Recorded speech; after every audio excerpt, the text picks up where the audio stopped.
Hi, welcome to Building SaaS with Python and Django. My name is Matt Lehman, and we work on SaaS applications and specifically in Python using the Django web framework.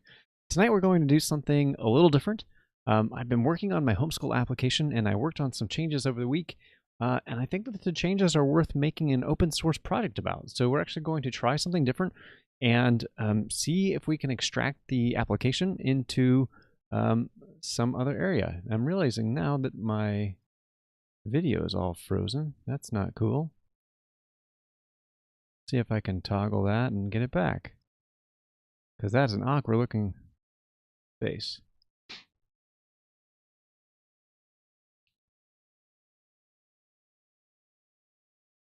Nope. Okay, that's weird. I'm going to try starting over. I'll be back in a minute.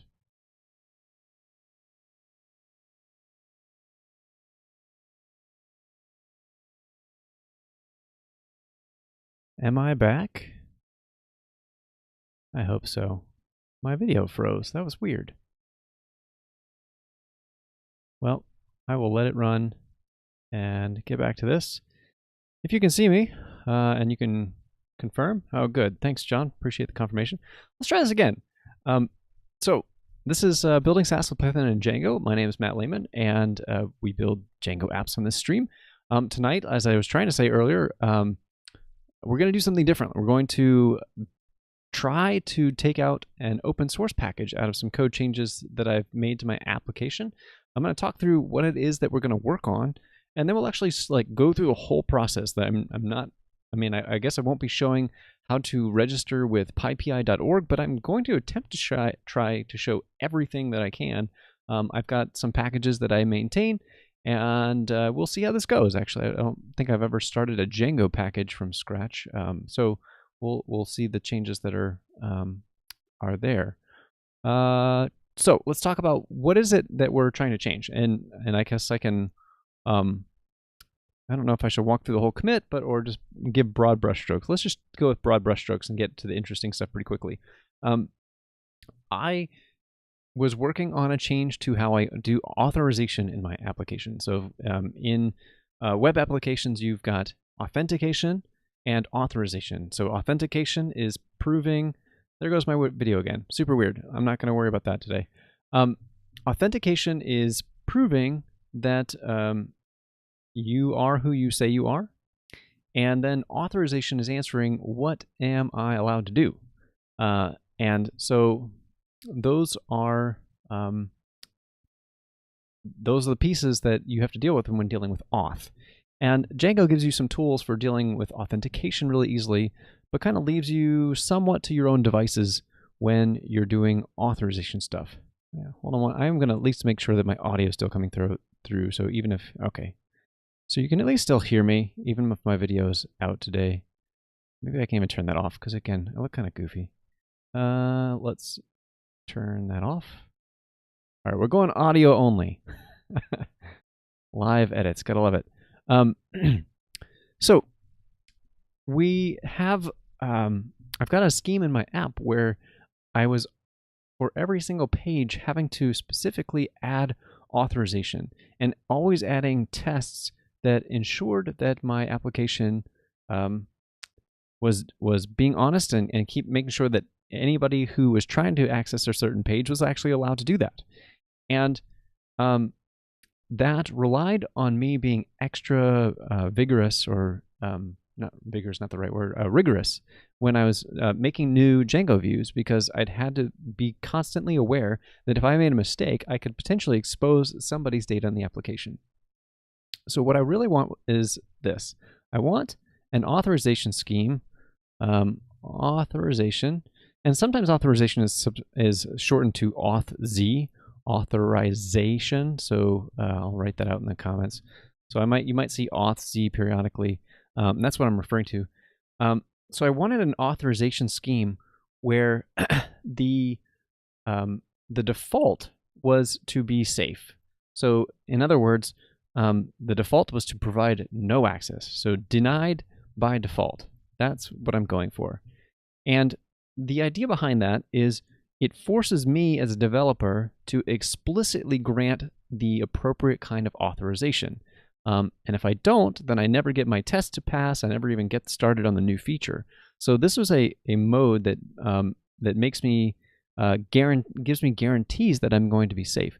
And I did exactly that, and I built something with some Django middleware that will give that capability to do something denied and safe by default, and then allow you to opt in to essentially have an allow list of views that you want to permit. And so that is the thing that we're going to try and extract. And so maybe I should also describe like what kind of use cases is this for. It's for an app like mine. So the app that I build on this site and is the school desk. And you have to be logged in to do most of the work. There's a few pages that you can be not authenticated, but it is expected to be a paid service. And so I wanted to have the application just have everything be protected.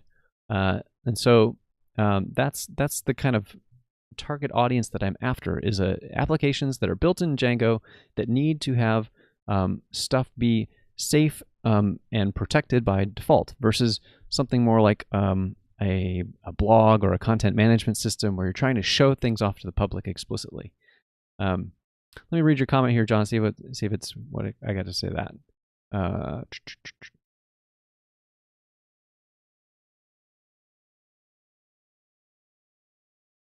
Okay, go into pre-commit and stuff. Yeah, I do love pre-commit. So, and I use a lot of the tools that you mentioned there. So if you want to, one resource you could use is I've got this pre-commit YAML here. That's a pretty amazing thing that does what you described. It does Black, it does iSort, it does Flake, and then it does actually a couple others with Bandit and PyUpgrade, which is pretty cool. I would definitely recommend it. Okay. So let's start with a new open source package. Like, so I have this package. I've got it in my code. It's now represented as its own package directory, which I've called denied in this case. And I will go over this API as we go through this extraction, so you can see how this system works. Plus, I need to document it and describe it anyway if people are going to consider using it. So this is what we're going to try and pull out of the system, because I didn't hook it. It's not very hooked into my current application. So now after I have deployed this to my live site, which I have, and have been happy with the results, which I am, it's a great time before I hook more of my own homeschool app stuff in here. It's pretty separate and could be used by others. So that's what we're going for. So let's go create a new repository and get started. And it's been a while. Let me orient myself. So we're going to create a brand new repository. And I'm going to name this project django-denied. And what kind of description should it have here? So this is an authorization framework, an authorization system that only allows that. How do you get something succinct that it will be understandable? An authorization that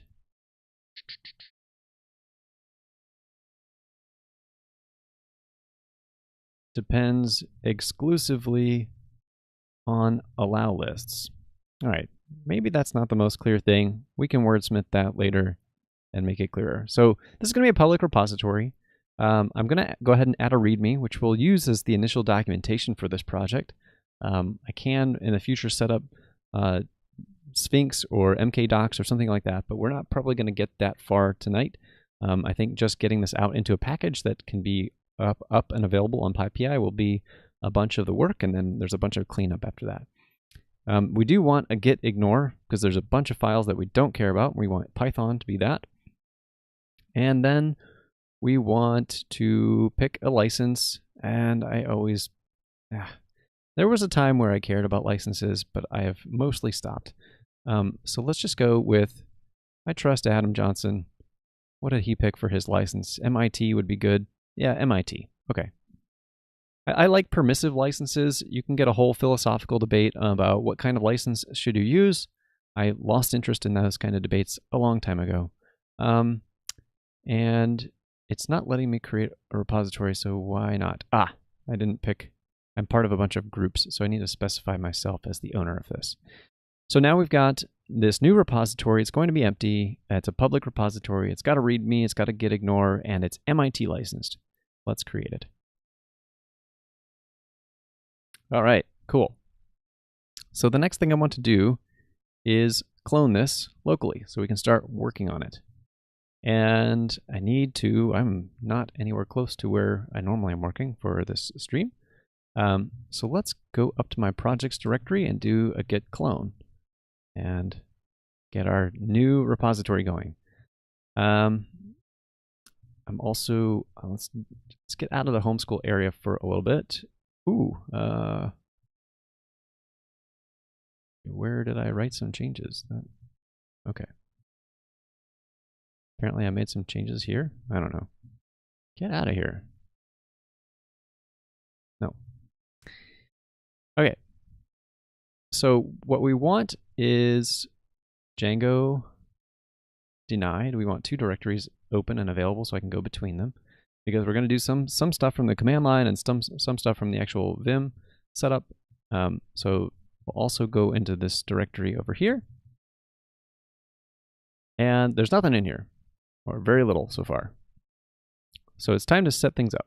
Let's start with opening Vim, and let's open the README and start with this.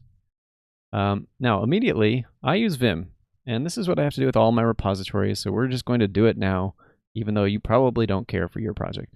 Vim creates these .syp, they're a swap file. I'm not going to go into why Vim does that, and because you don't care, most likely, but I am going to go ahead and ignore it, and that we'll commit that and get it going. So star.sy star, because sometimes it's syo. Vim does some funny stuff, and we'll say ignore Vim hidden files. That's what we're doing. Now I'm not going to commit some temporary file that Vim creates by accident. Okay, next step. Maybe we go into the README. Let's be good developers and work on the documentation later. That's the tendency. So how are we going to structure this? Maybe we'll continue to copy from the way Adam does things. So Adam's got a lot of stuff on the way he structures his things, but there is some stuff in here that I do want to mimic, styles that relate to structuring for where does your code go. So notice here that this is an src directory, and then there's a Python package in there. The reason for this has to do with Python packaging tricks and like testing things accurately. So I'm going to follow suit with that. We're also going to create our test directory, and we're not going to worry about all of these others yet. We'll get to that point later. I think he's even got tools. He manages a ton of projects, so he's got stuff to help him do this. Mine's not going to be nearly as fancy as his. The goal is to like show how to get some code out of a repository or out of one project and make it generalized, rather than mimicking the admittedly good work of others, but we don't just need to copy everything that he's doing. So where do we want to start? We want to start by creating a source directory where all of this project's source code is going to live. And so that will be make.dir src.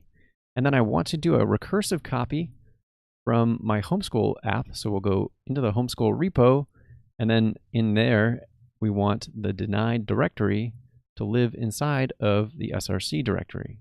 So we've just moved over all of that denied directory. Most of this is not going to work, but it's a start. It's where we want to be. The next thing I want to do, I think, let me think through this. Probably want to have the test be in their own directory rather than in the package. So if we look in src in that denied area, you'll see there's a test directory in there right now. So that's not ideal. So let's move the denied, the SRC source denied tests, and just move them here. I think that'll be what we want. Hopefully that didn't. Yep. Okay. So we have our code, and we have this. You know, what am I doing? I'm getting way ahead of myself, y'all. I don't want to actually do that. So all that stuff I just did, let's undo that. I'm not thinking this through, and I apologize. The very first thing I want to do is prove that I can get a skeleton of a package building. That's what I'm really after. So let's undo all this stuff. Let's get rid of all of it, in fact. So RMRF, source and test. This is safe because it's in the other repository, so I'm not too concerned about it. All right, restart. What do I really want to start with? I want to build a Python package. And to do that, you need, at minimum, well, he's doing his a little differently. You can do yours with either a setup CFG and have it just be static, like Adam has his here, or you can use a setup.py file. I am not super familiar with the setup CFG way of doing things, even though I think it is the recommended path. So I'm going to go with the setup.py because it's what's familiar to me, and we can clean that up in the future if we need to. The goal here is to try and produce an initial package. So we're going to go up from the README, and we're going to create a new file called setup.py. And here is where I'm also going to borrow from some of my own packages. So it's not just Adam that I'm mimicking here. I also have some of my own stuff. So we'll do a split with one of my other projects. So there should be PyTest tab. Yep. Should have a setup.py. So this is a different project that I'm not going to explain either, but it will get us started. So we need a few things. When you're making a Python package, you need, at minimum, a name for your package and a version for your package. And I think that might be the very bare minimum. I mean, there's probably going to be a bunch of other warnings and stuff that come out of this, but that is what is required. So over here, I'm going to call my package django-denied. And our version for now is going to be 0.1. And we'll do it like this. Hopefully black will not undo all my formatting here because I'm including that comment. And then we can steal from setup tools, which is our package building tool, and we'll have that. Now, I'm not getting any of my auto formatting goodness either here. There's some there's a bunch of stuff that I'm still missing from this setup. So we need to also deactivate the homeschool virtual environment and create our own and actually install the tools that we care about. So let's start thinking through what those tools are going to be. I want to have black installed so that my stuff will auto format and I can run checks against that eventually. I'm going to want to have flake 8 so that my editor will automatically find lint issues and that kind of stuff. And so essentially I need some developer tools. So we're going to create a requirements file so that I will call requirements.dev. And in this file, we're going to have some unpinned versions of things. When you're dealing with an application like I do with homeschool, I like to have pinned down versions of stuff. But for my developer tools, I feel less inclined to do that. So I'm not going to. So we'll do flake 8, we'll do black, and we're also going to need another tool shortly called build. And I think that's probably going to be enough to get started. Nope. We'll also want one more, might as well do it now, called twine. So we've got our set of packages here. We're going to go ahead and create a virtual environment for our stuff. And so we can do Python 3 venv. And I don't remember if the Python ignore file will skip that or not, so we need to make sure. Okay, good. It's ignoring venv by default, so we're not going to accidentally commit a virtual environment to the source control. And we can activate it with source, and then we can go ahead and do a pip install of that requirements file that we just created. Just download a new version of Black, all of the dependencies of these tools, and we should be good. Now I have some weird stuff happening that happens with my ZSH, so I'm going to deactivate and reactivate to get some binaries. Don't worry about that. And I've actually not even gone back to confirm if that's still a thing. It was years ago, and I just have done it out of a force of habit. Okay, so we have a virtual environment in both places. Now let's reopen that setup.py, and with any luck, okay, we now have at least have Flake8 saying, hey, find packages isn't actually used. What are you doing? Let's open up our other one because we're going to need that as a reference point later on. Okay, I think let's try and do a build. So I mentioned that we installed this other tool called build. So if we go to PyPI and look for build, this is it. And it's literally like it's the easiest thing in the world to build a Python package now. This used to be harder. This package is awesome. So let's try it and see what happens. I have a feeling it will complain because it won't have any code. We haven't given any Python any setup instructions on where the code is. So we're going to need to do that, but we'll try and build the package to see what it does first, because I'm curious.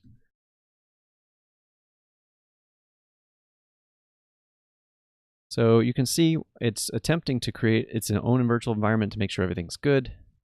And it is building. Maybe it built okay because it had nothing in it. That's sort of surprising to me. All right.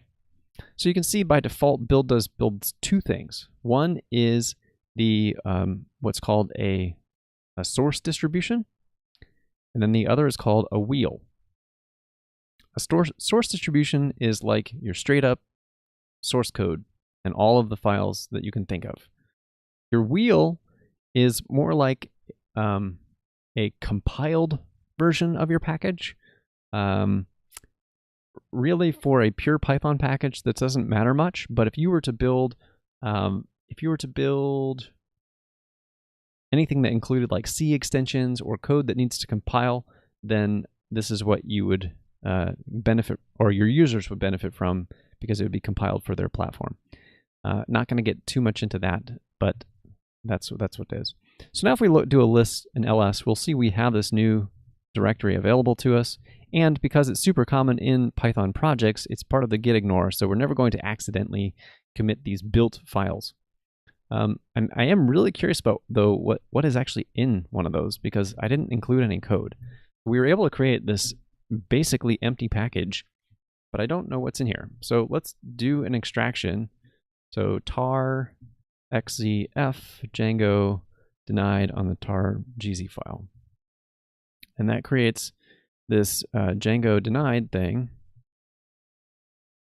And okay, it's got the very bare basics in here. So I guess I could install this, but it's not doing anything yet at all, which is not really what we want. So I think it's time to actually create a Python package and then proceed from there. So this is the thing that I want to borrow from this other setup file, is this find packages call for setup packages, or setup from setup tools, which will look for code in a source directory. And I suspect if we did that again, if we built it again, it would fail. We can bypass this build command by using some of the other more direct commands that are available to us from setup tools by building an SDIS, which is a little faster than building the virtual environment that the build project will provide. So it's giving us clear warnings of other things that are missing, and this is where we can start cleaning up this particular project. So looking through this list, you can see it's adding the license file because it was able to discover that because we have one right there, which if we look at it, I think this was generated by GitHub, but it's got the very basics of what's needed, that I am the copyright holder for this package, this is the MIT license, and here's the text. It's giving us a warning saying that we're missing required metadata. So we're missing the URL option that we can get from over here. So we want to have the URL location of this project, which is at this URL right here. So let's go ahead and add that. So we can put URL, let's put it down here.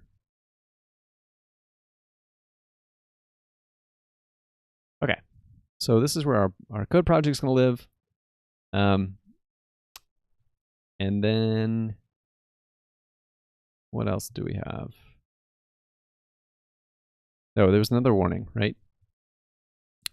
Missing metadata. You either need author and author email or maintainer and maintainer email. So I can add those things. I will put in, I'm the, I guess let's reorder this. It is good to like find this quickly of where would I actually care? What's the license? I'm trying to answer, if we're trying to answer things that people care about, this is usually what they want to know. Where did this thing come from? How is it licensed? And then who made it?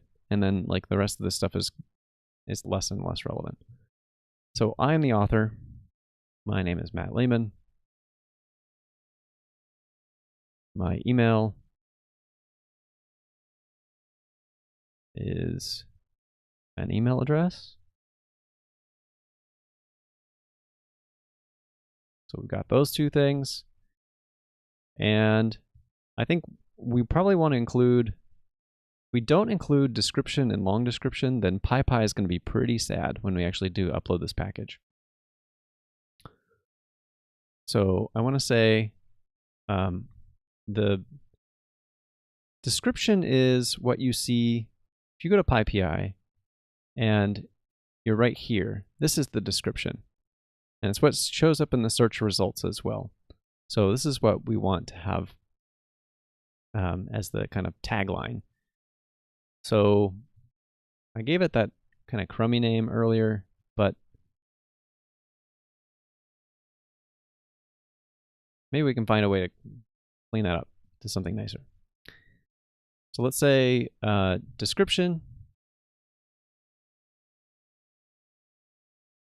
is equal to this. And now that I've had time to sit on that, I realize I already don't like it.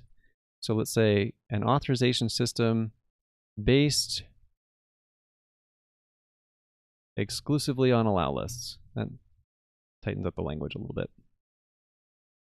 And notice that this long description thing is actually a couple pieces of data plugged together. So if we were to look at my other project, let's do it. PyTest tab. That's where we were pulling from. So I've got the doc string here, and then I put in a couple of new lines and put in doc from my releases stuff. And this is all restructured text, with this, which then gives me a change log that appears right here for people to read. I don't know that people care about this style much anymore. It's usually more like, give me the README here, and then like changelog and other things can be other places. So I will probably just use the README. And I know that there are ways to specify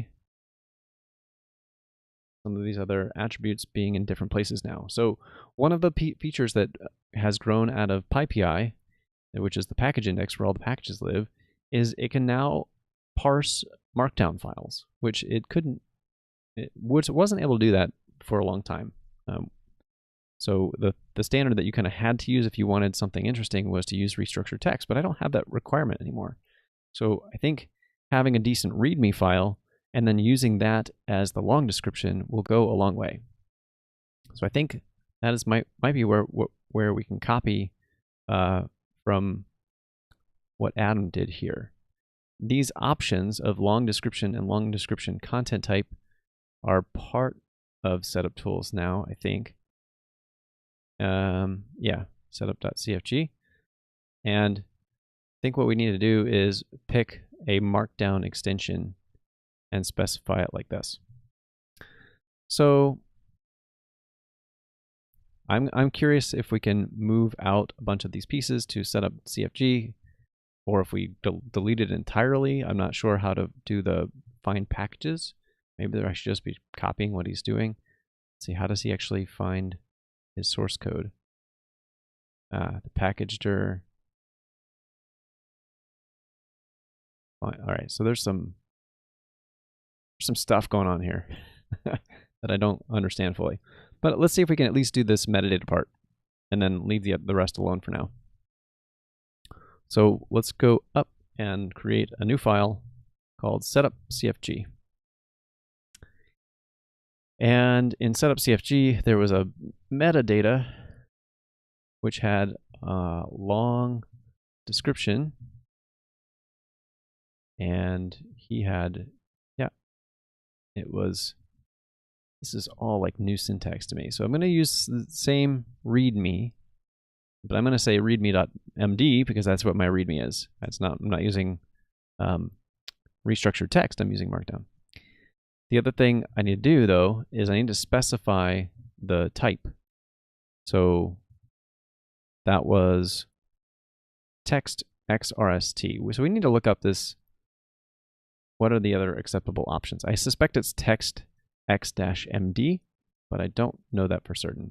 So Python, long description.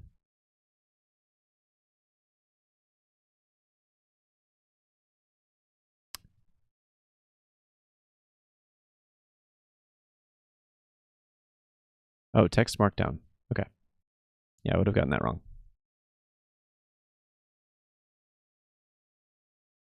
Let's paste that and say text markdown.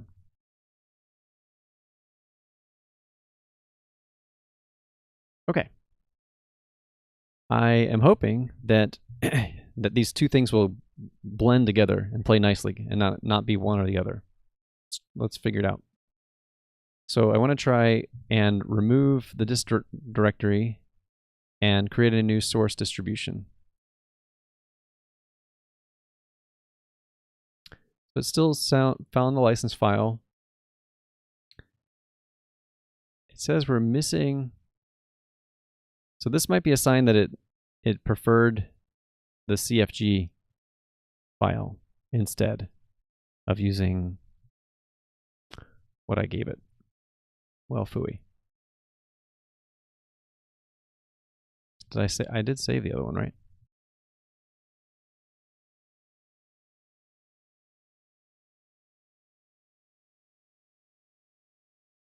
Yep, I saved it all. Interesting. Okay. We'll check it out again. No, that's the one we just extracted. Oh. I'm feeling kind of dumb. I was at the wrong level when I ran the command. All right, there we go. That's playing differently and feeling more correct. I was getting pretty confused there.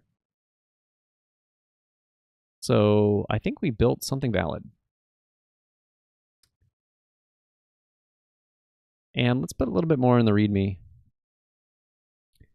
Let's put a quote here. What's a good quote? None shall pass. The Black Knight.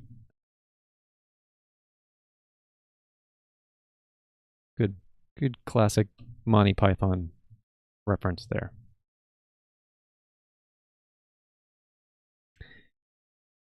Okay.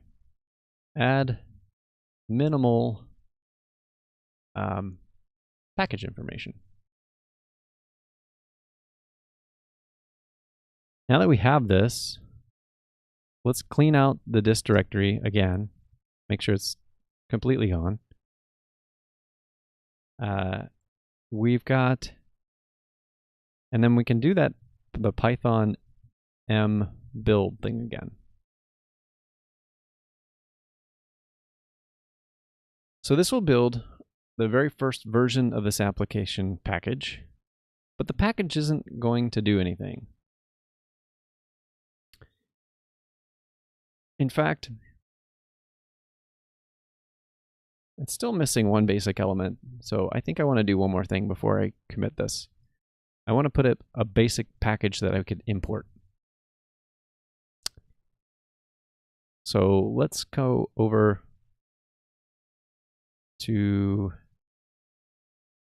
I didn't even have the source directory, so I don't even know how this worked at all, find packages. I guess it just skipped it when it couldn't find anything. So we're going to create a new directory. It's the src directory. And in here, create, I want to call this denied. And then we're going to give it an init.py file. So now,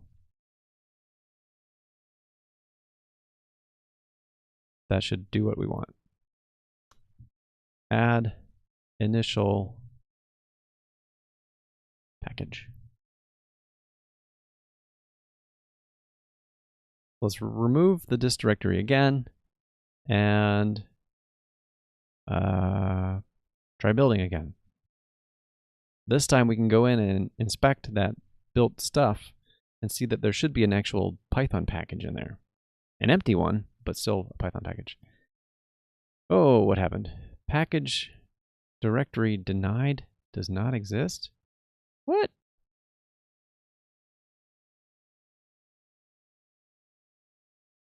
What happened?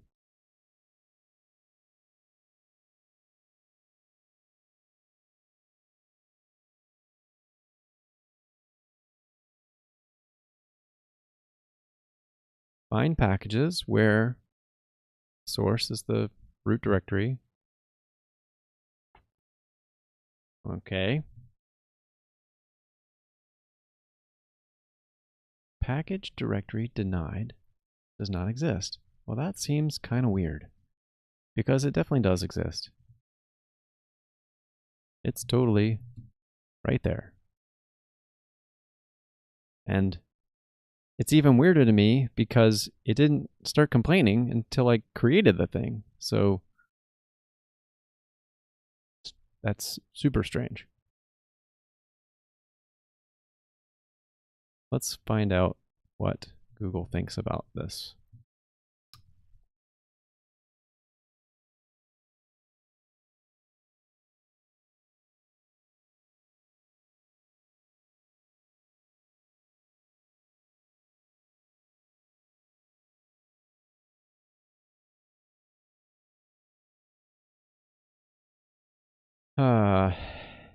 Maybe because I don't have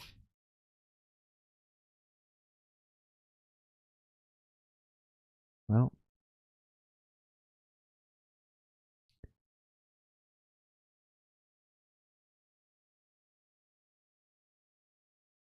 oh, maybe find packages has changed?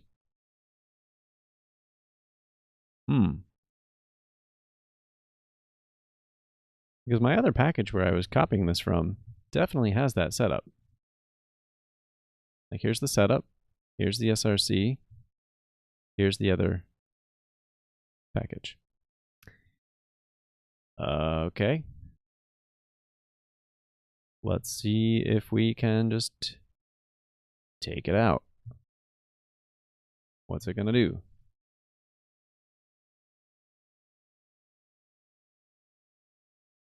I guess it did not even make a directory. It didn't.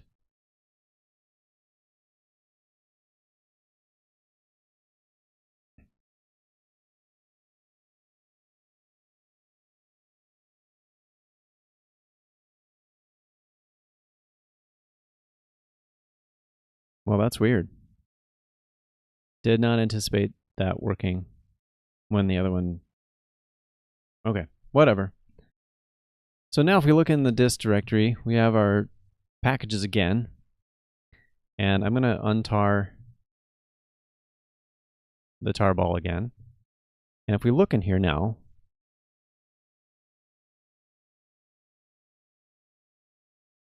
there is still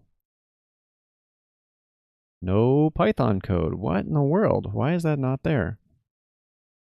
That seems wrong.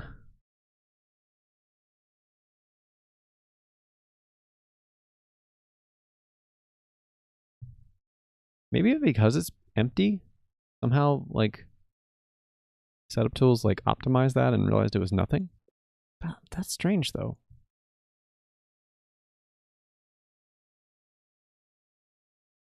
It's been a long time, y'all, since I've made a package from scratch. So maybe I'm missing... Maybe I need both of these things?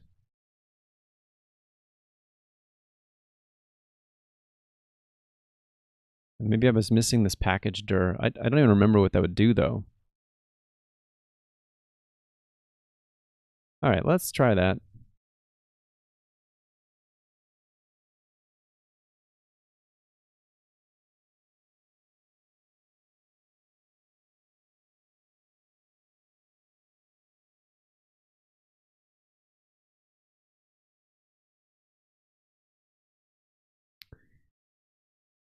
Okay. It's promising.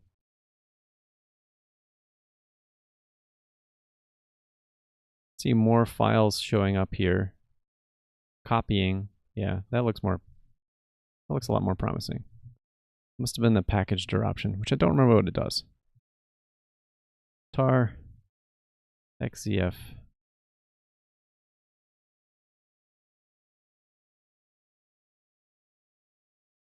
No way. Why are you now in a src directory? Maybe it's just been a long time since I looked at a tarball. I don't remember it being like that. I thought it would just be... okay. Worst case, this first version that we upload is just horribly, horribly broken. And that's just the way of it. And we fix it later. So let's try this. Let's do one last clean of this stuff. Get a good build, and then upload that.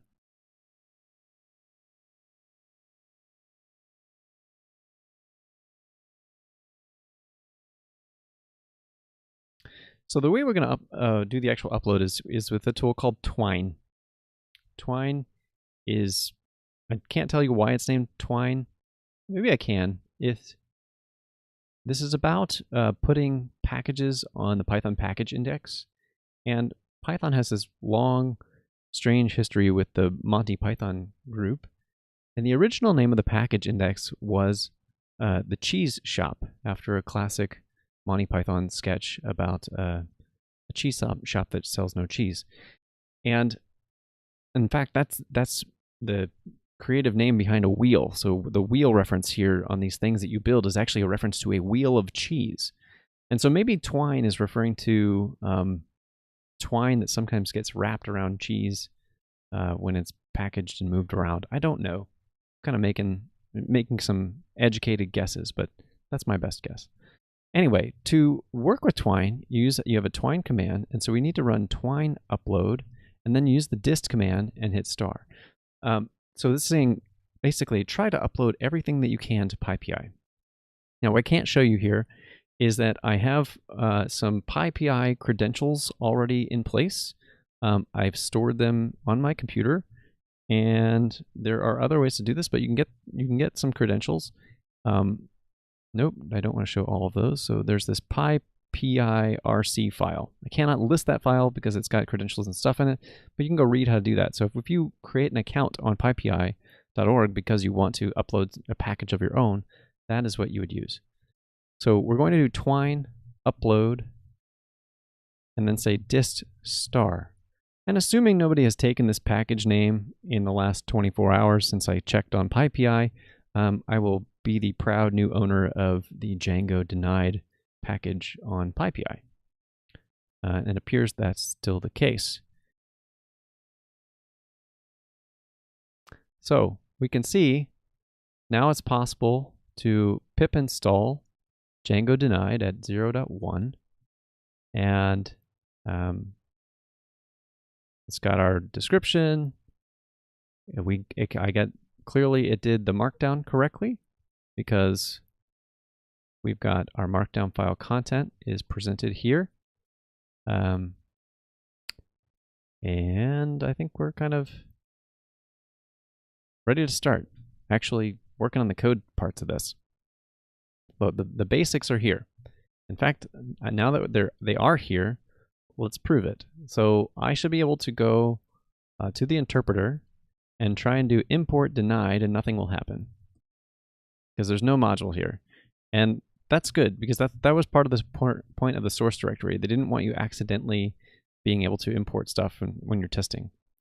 But if we do a pip install of Django-denied, and we don't even need to specify version because we just want the latest one. So now we have that, and if I start the interpreter again, and I should be able to do import denied, and it works. There's nothing in it, but we have a new package.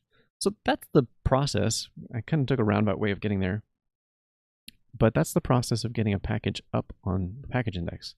It's mostly boils down to a combination of setup.py or a setup.cfg, and then fiddling with a few parameters here that are pretty well documented. I think what we're ready to do next, though, is start to flesh this out with the actual package. My goal and objective with this is to get this out of my project, put it in a package that's available for anyone else to use, and then come back to my own homeschool project and rip out my built-in version and replace it with the public version. That would be my objective for this project. So we are ready to actually, I guess probably should commit the changes that we made for getting that package to even work. And if I was really good about all this stuff, I would probably create tags of what the first release was. But again, I don't really care about a bunch of those pieces right now. This is just prove to get something going. Let's just say required for 0.1. Okay, next. I think we're ready to actually do some code stuff with Django. And this is where we're going to specify, I think what I'm going to try and do is pull the code over from the homeschool project and just try and run it and keep running it until I get something that works, because I had 100% test coverage on this package in my other side. So I know that if I pull over a bunch of this stuff, I will get most of the coverage, and we can check on all of that stuff. But I think even the process of attempting to run it is going to shake out a lot of the issues. And we're safe to work on that because this is not an uploaded package. No one's depending on this yet. So let's go back to our previous copy commands where we were going to do a recursive copy from homeschool. This has to be a little different now because I created that package directory to start. But I can go to homeschool denied, and then I can copy.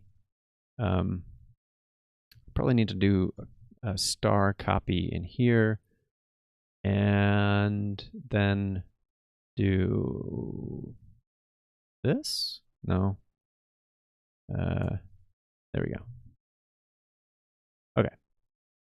So you can see there's already the init file was already there, so we're really only pulling over the authorizers, decorators, and middleware file and the test directory, which again I don't want to live there. I want to live higher up.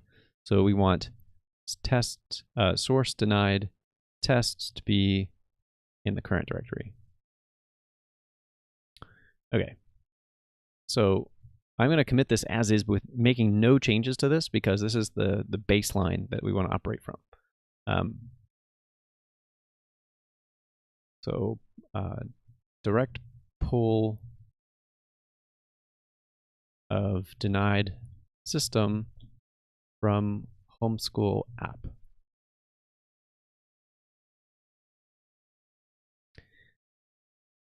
Okay, next thing I want to do is try and run the tests. So we're going to need PyTest to do that. That was a package that I didn't get earlier. Let's go ahead and get that now. Say PyTest. We'll do another pip install. Actually, before we do that, let's go ahead and uninstall the django-denied that has a dummy stuff in it. I don't want to have any weird conflicts here. Whoops. Unstill. No. Uninstall.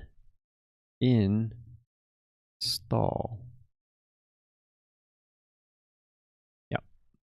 All right, so that's out of there. So if we can confirm that too. Good.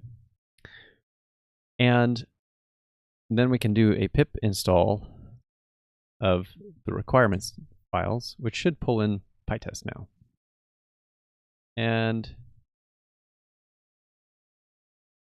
let's see which PyTest. Yeah, it's not looking at the right PyTest. So let me reactivate my virtual environment, and we should probably get the right one.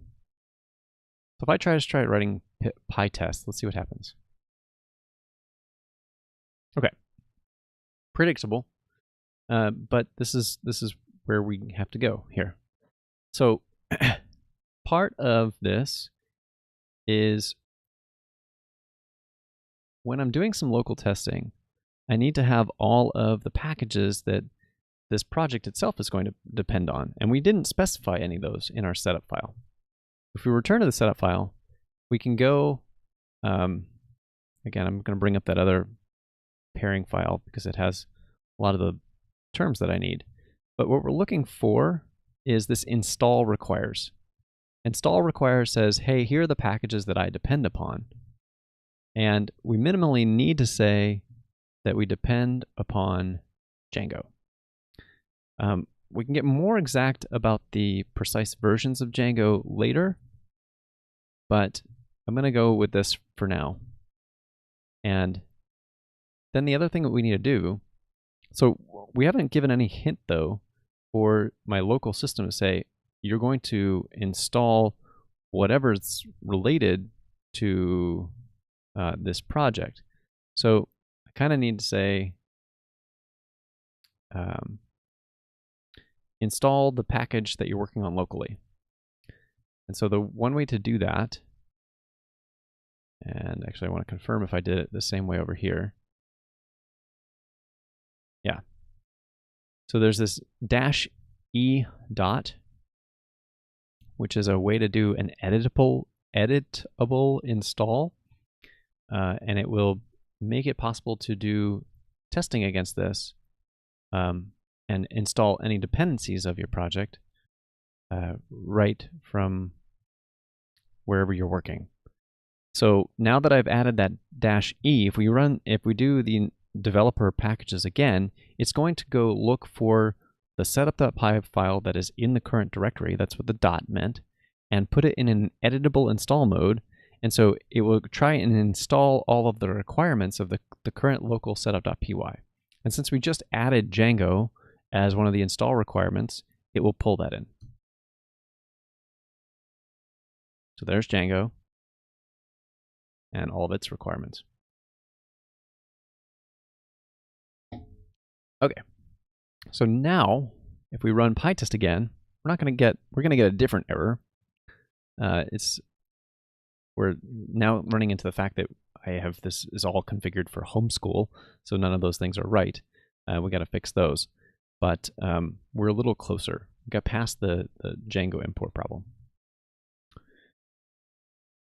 All right, so let's close that again, and this time let's search for homeschool. And I want to get rid of any instance of homeschool that's in here.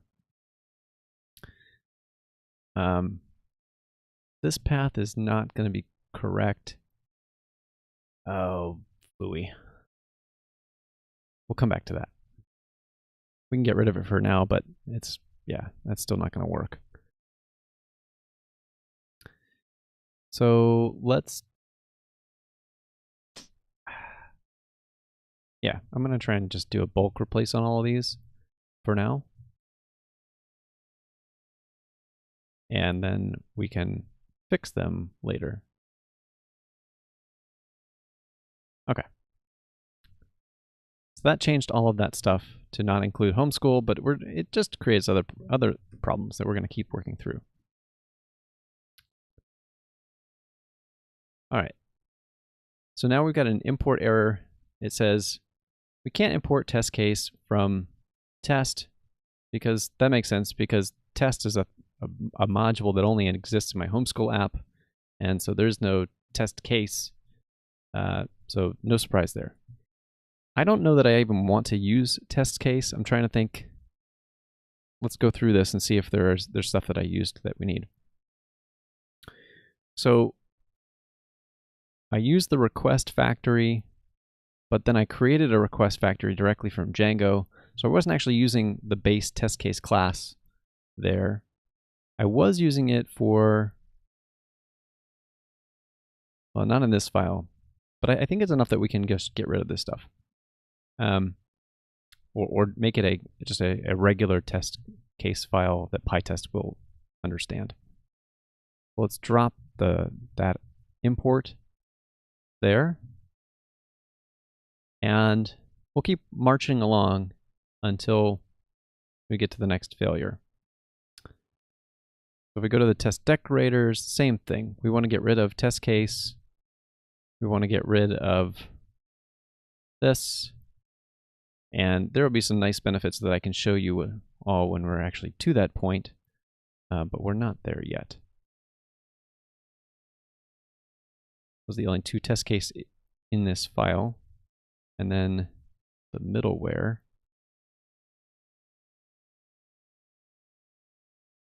Kind of like leaving a huge wake of destruction. Yeah. Ah, sigh. One of these I use. No. All right. One thing at a time. Let's see what the next failure is. Okay, so we're still not through here. So my tests use Factory Boy from my other system, but I don't have Factory Boy available in this project, and I don't know that I need it. Like, I'm really only using a user factory from that, and I barely need a user for all of the tests that I'm doing. I don't actually need the database for a lot of this stuff. I just need to have some kind of user that I can attach to a request object. So what I think I want to do is maybe make a couple of fixtures. I'm not crazy about going heavy on PyTest fixtures, but I think they might be appropriate for what we need for this project. Let me think through this. So if we just got rid of user factory, let's just try that. Let's just do that and keep working through. And then once we actually get through the import errors, then we can come back through and deal with the actual test failures. I think that seems like a decent plan. There is another one somewhere. No? Decorators, middleware. Oh, maybe that was it.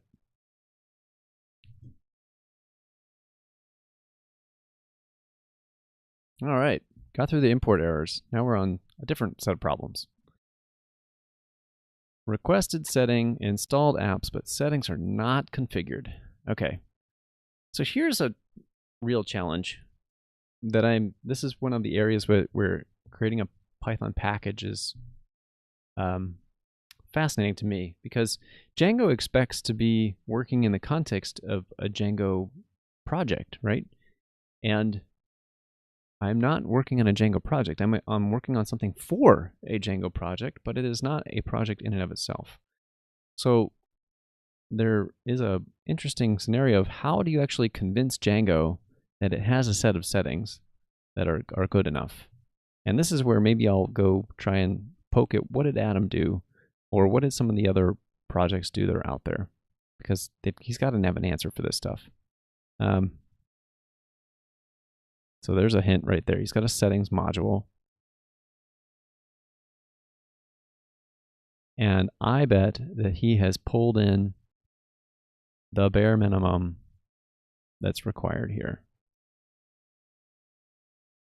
Got a middleware, empty databases, empty allowed hosts.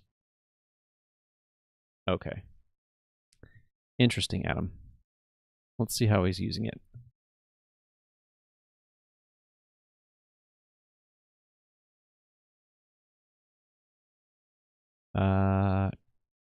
I want the Python only.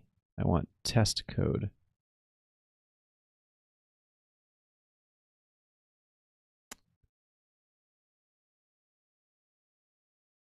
Example manage.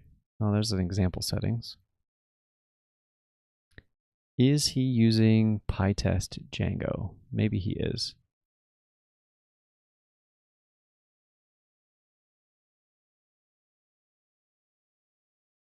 Because that's probably what I would use.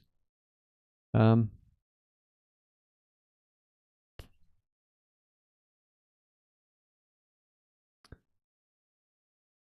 here's how he's building his test. We'll get to talks in a little bit. But he's got a whole requirements directory. His scheme is pretty interesting, which I think depends on a bunch of tooling. But let's open one of these and see what's in here.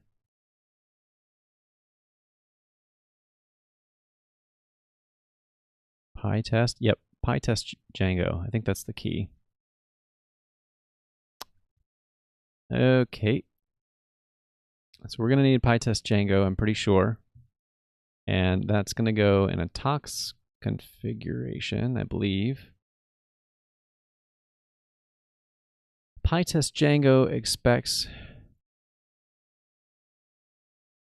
some stuff. Just poking around, trying to find how he's glued all this together. There it is. Okay.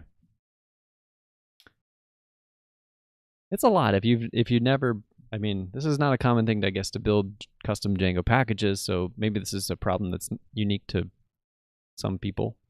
I don't have any idea what that means. Django find project. So he's got some options passed into PyTest, and this is the crucial element right here to make this work. To get past the issue that we're trying to get past right now. The PyTest Django is an extension to PyTest that makes PyTest play nicely with Django stuff. And essentially what I think Adam has done is he's tried to pretend that his one package is a PyTest project. And the PyTest project's settings are in this test settings file that we saw that had basically nothing in it. So I'm going to be shameless and copy that, and maybe I'll put a credit to him or something at the top of the file. And we'll get going. So we need to have a new package. We're going to continue to use the requirements dev, and we want to have PyTest Django be part of this. Let's do a pip install. And we'll run PyTest again. And it has the same problem because we haven't actually fixed anything yet. But if we create a new file, and that is the pyproject.toml file, and give it a bunch of this settings stuff, we need to pass in some stuff to PyTest essentially. And strict config, strict markers. Oh, what are those things, Adam? PyTest h strict grep for strict. Any warnings encountered while okay. All right, I'm cool with that. We'll leave all of those things. We're going to put test settings in there, but so I'm trying to build this up step by step so you see it, and just for my own sanity. But this DS setting option basically means like, what is the module path to your Django settings that PyTest is going to use? And we're going to add a settings file, a settings module, just like he had, to our test directory, which is going to mirror what's here. And we can, by adding this to this PyProject toml, these are command line arguments that you would otherwise pass to PyTest. But it's just done via a file so that we can continue to specify just PyTest, and notice now what it does. So PyTest says it could not find a Django project. No module named tests. Well, that's interesting. Not too interesting, I guess. The directory. Did my test directory? It has an INI file. So it is a package. I'm curious why. All right, let's go ahead and put the empty settings file in there and see if it complains still about not finding something.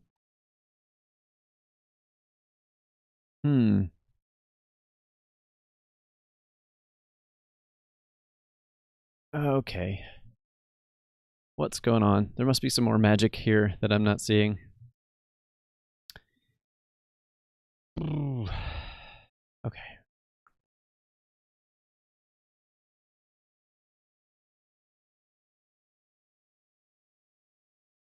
This is all of his PyTest settings. Oh, maybe that's what this Django find project thing is for.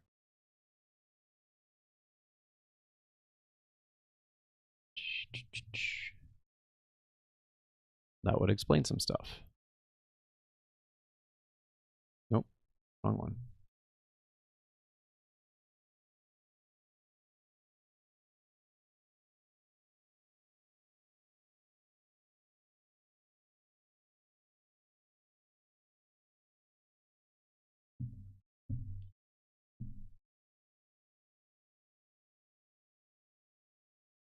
No module named tests. That doesn't seem right. Like, we're at the root directory. The Python path, the interpreter, is like, should be able to see tests as a directory. What else is going on?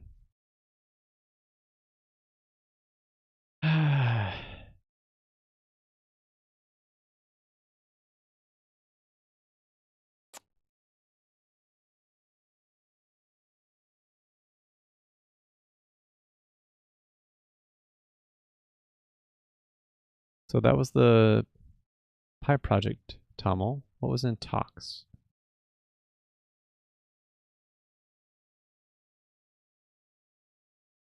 He's running Python with a bunch of warning flags turned on. That makes sense. He's got PyTest.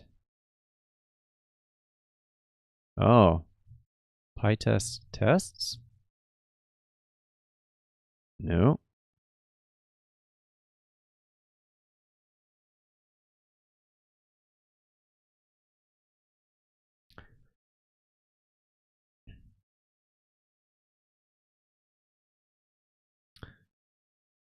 So that's just the default if there was no positional arguments provided.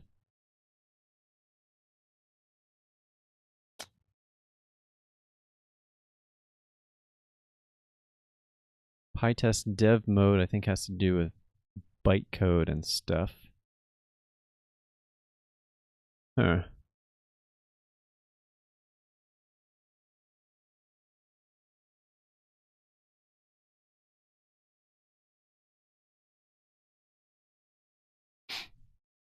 It's kind of weird. Or maybe, oh. Was his... Nope. Well, I'm getting a little confused.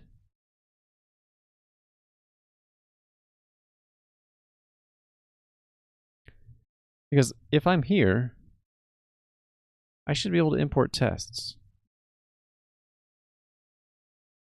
Right? So when it's saying that it cannot import a module named tests, that doesn't make sense to me because PyTest, when it's started up, is at the same directory as this django-denied thing, where I just am.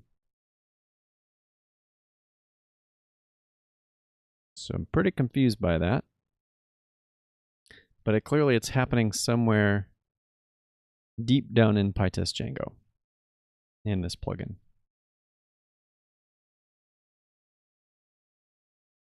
And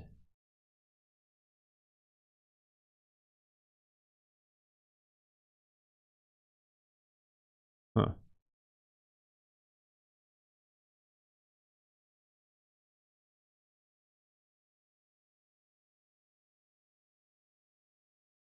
All right, what else could we try? So I'm afraid that even if I tried to run this from, say, Tox or one of these other tools, like if we can't get it running from the basic PyTest setup, then what hope is there of adding more tooling? That's probably not going to solve the problem. Let's also find out what this Django find project thing is. PyTest Django is where we want to go, and then we want to look up the options.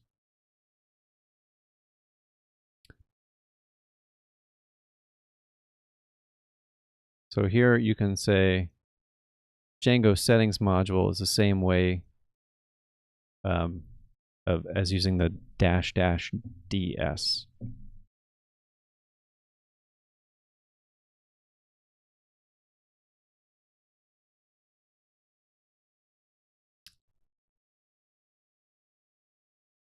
See, there it is right there.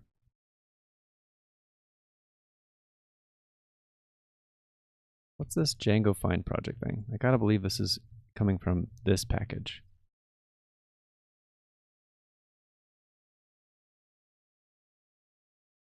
Managing the Python path explicitly.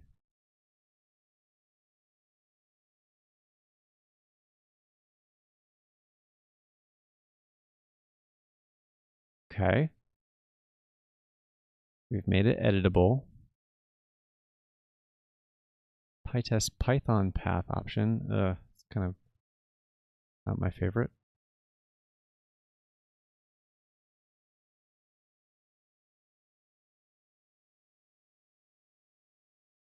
If you don't specify dot, the settings module won't. All right, is that what he's doing? You have Python path? I didn't see that anywhere.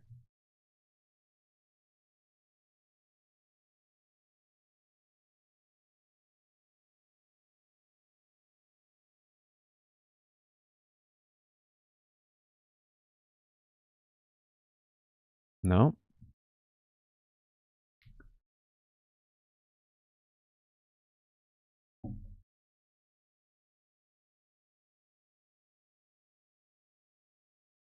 Didn't seem like him to use Python path anyway. Python path is not generally thought to be the best thing in the world.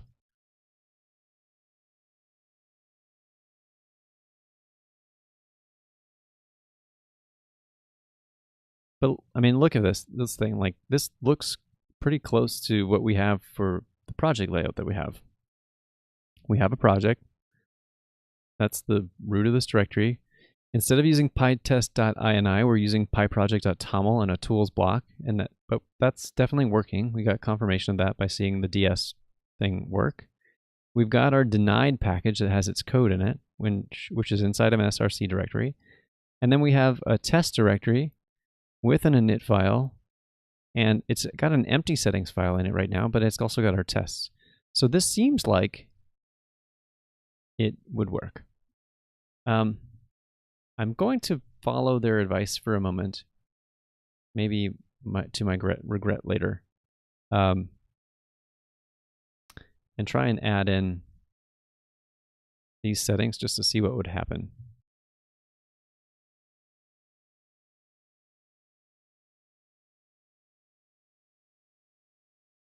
Oops. PyTest. invalid value. Whoops, I did something wrong.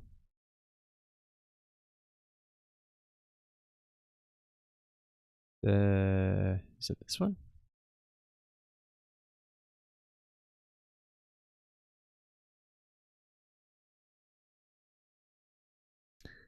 I think it's like not liking the space. The fact that this is Tamil.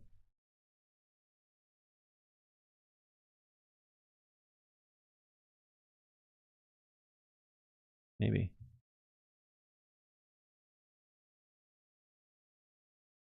Whoops. Come on. Line 8. What are you not liking?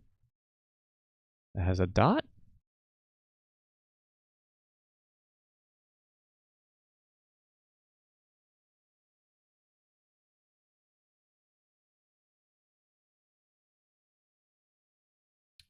Well, that seemed to get somewhere, but not. Actually, so it did make progress, which is what I was looking for. And there's probably some stuff I can clean up later that I will. Again, I don't really like to use Python path, and because it sort of defeats the purpose. It's like customizing where your tests are running to say include the current directory when we don't really want to. We want to test against something that's packaged, which is maybe something that Tox was solving, and I just haven't set up Tox yet. So I'm going to leave it for now so that we can try and get the test suite going. What's happening here so far is that we don't have any settings. So let's just go back and get the settings file that Adam had. I think that'd be a good starting point.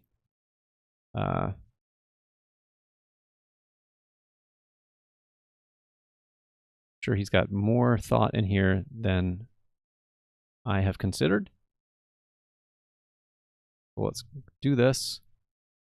Let's go into settings. Let's paste all of his content here.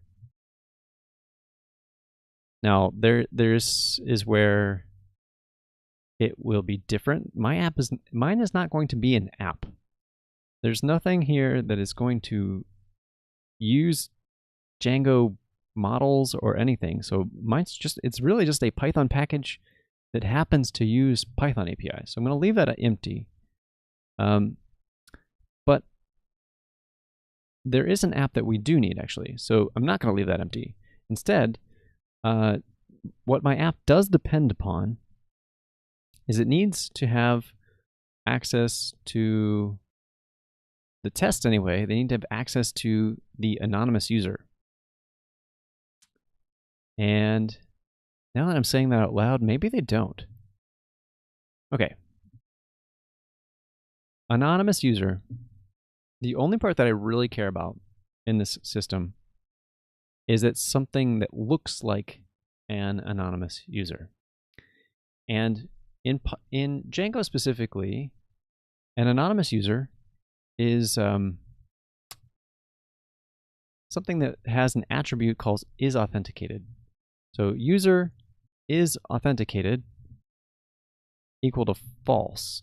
That is, whoops, not authenticate, authenticated equal to false. That is an anonymous user. That's all I really care about when I'm building this. I don't actually care about the real anonymous user model. So if we can depend on Django's duck typing and get something that quacks like a duck, then I think we can be happy. I'm actually not going to put anything related to the Django auth system here because we don't strictly need it. So I'm going to use that as my settings, and I'm going to try running PyTest again. It's going to give me the same failure because we didn't actually fix the problem. So what we needed to do now is go to the test that's using the anonymous user and replace it with something else. That was a test decorator. Actually, there's probably a number of spots that use it. Decorators and middleware use it, so we need a solution for both. So I think what I want is, where can I put the conf test? Does it have to go in the root of this? Does he even use conf test? He may not. He doesn't. I'm going to use a conf test file. Conf test is where PyTest would like to add what are called fixtures. And fixtures are ways to do test data setup. And fixtures are going to help us solve this problem of not having an anonymous user model available. So I want to say in my test directory, I'm going to put a new file called conftest.py. And I'm going to add a new function in here. And that function is going to be anonymous user. And for the moment, I'm just going to return none. I want to see if I'm actually putting this in the right spot. So we can run PyTest with the fixtures flag, and it should list out all the fixtures that are available to us. And you can see here the stuff that's coming from PyTest Django. There's a bunch more fixtures that are coming from PyTest Django. There's stuff coming from the system. I don't see the fixture I just wrote. So maybe it didn't like the spot that I just put it.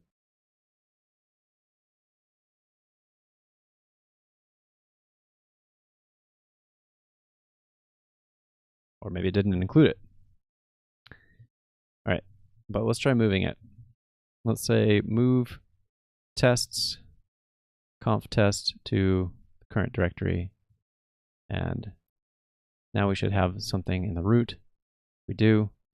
So let's try PyTest fixtures again, see if we get something.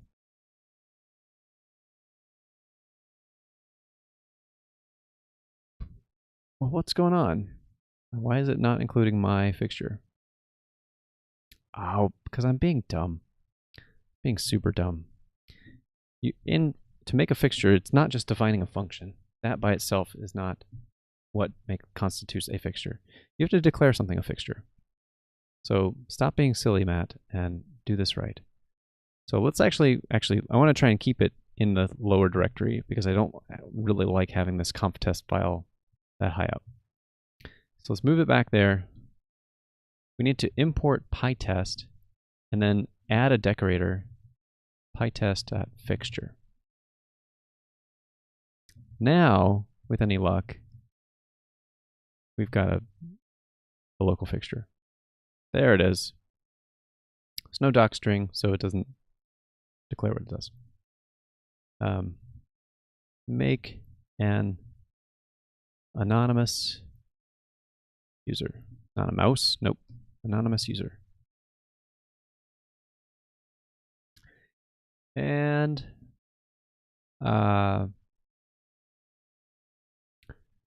for the purpose of this, we could just say class.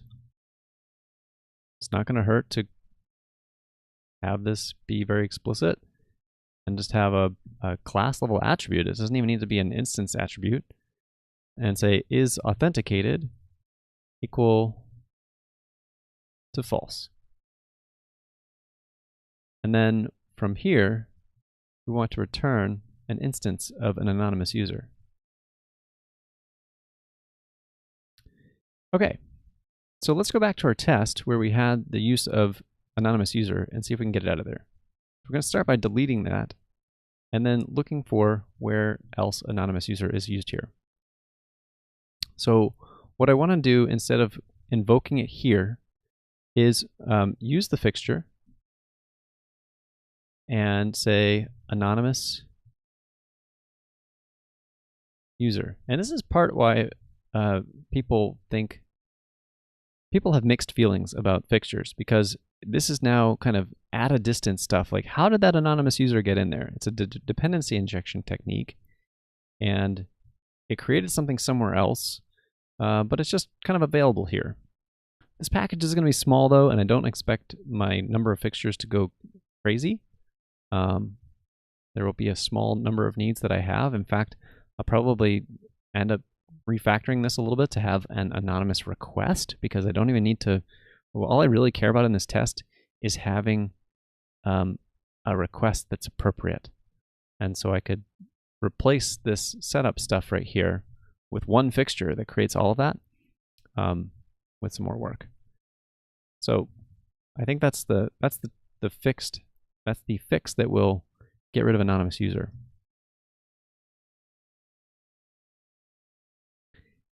And you know, we're kind of doing maybe, oh, it doesn't matter. Right, we definitely need the admin, the auth app, because I'm using it for other stuff I forgot about. It's not just in the test code. It's actually used by the system. So maybe actually let's work without the anonymous this stuff for now. I mean, it doesn't hurt to keep this here for a moment, but let's go back and fix our settings.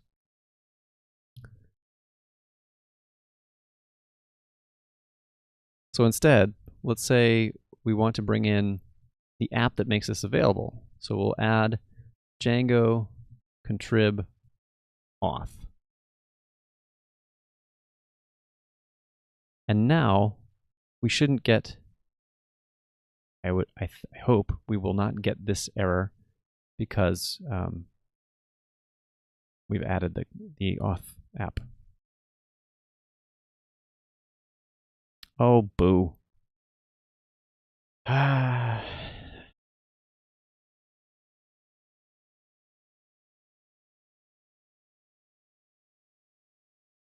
contrib.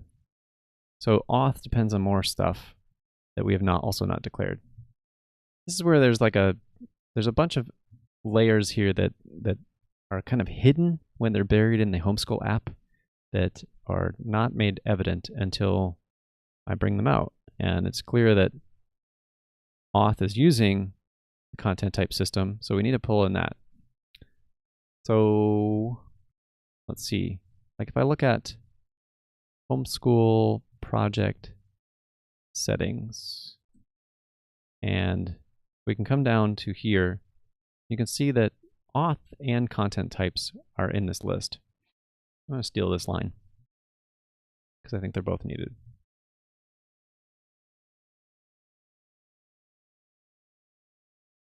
I'm looking to get the absolute bare minimum that's required to make these tests pass. I don't want to bloat this test suite with a bunch of stuff.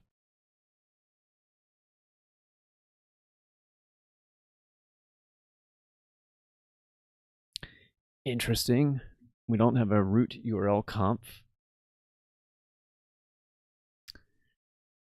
So let's use the same one.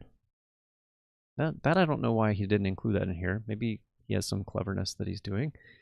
A root URL configuration is telling you where all the URLs for your project are. And there's no routes in here. So I don't know how he got away with that in his tests, but we're going to go our own way this time. So we'll come up to this and we'll say, put it here, because it looks like he's got this alphabetically. Root URL conf. And why don't we can we get away with doing the same exact module?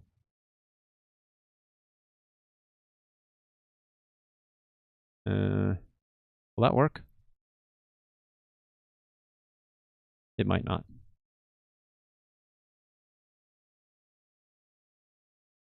Yeah. Okay.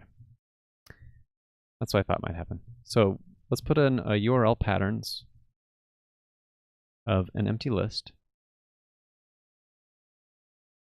And so now this settings file is doing double duty, which maybe it shouldn't. Yeah, I don't like that. Never mind. Let's just make a URLs file. It's fine. Actually, in fact, I have one. I have this one. So let's use that.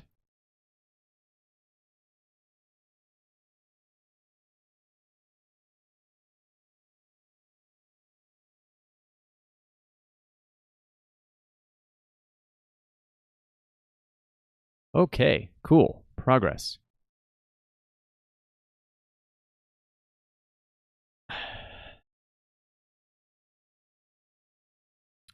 Test decorators is failing because it's trying to do an include, and I knew this was going to fail earlier because this is no longer the path. But this might be a scenario where that Python path hackery that we did earlier will actually work for us now. So let's go to the test decorators file, and for the moment, I'm going to delete the conf test file again. I don't think we actually need that fixture. No, we're going to need a user fixture later, because we're definitely not going to have a user. I say that, and then I'm already seeing like we could totally have a user. All right, I'm going to shut up for a moment and just ignore it and try and run this file. So there's no denied tests. So somewhere in here is a reference to denied tests. And what we're really after is this.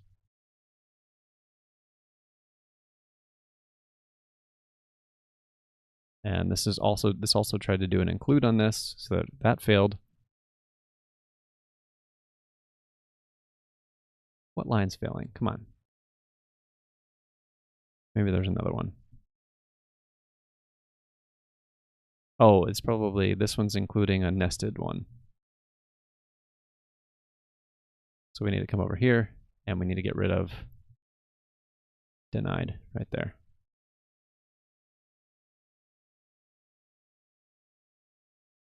All right, getting there.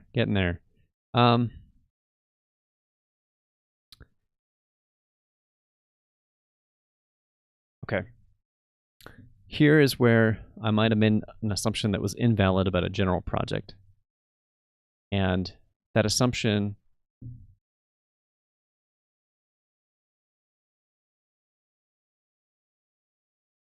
I'm assuming that a project will have the Django admin. And the reason for that is when I'm building this decorator, which I haven't even walked through this code, I probably should do that. Let's look for a moment at what does this system do? I've been so wrapped up in trying to create this package that I've not even described the code itself. There's a few things at play here. There is some decorators, there's some middleware, and there's this third thing called authorizers. The way this system works is you insert this middleware into your middleware stack. And this middleware is like a gatekeeper. It will only let something through if certain attributes are added to a view. Here, let me close that one for a minute. It will only let stuff through if the attributes are added to a view and the user is authenticated. And so the decorators, the job of the decorators is to add these various attributes that this gatekeeper is looking for. One of these attributes is this denied exempt attribute. And that is added by this allow decorator here.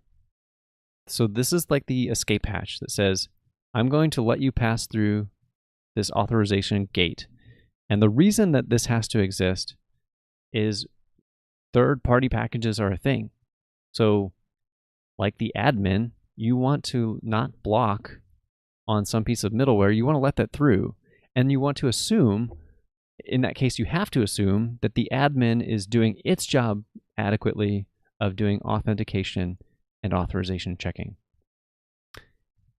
So you can't control everything in this authorization scheme. So there's a pattern in order to get out of that. And so this allow decorator serves in two ways. You can either add it specifically to a view, or you can add it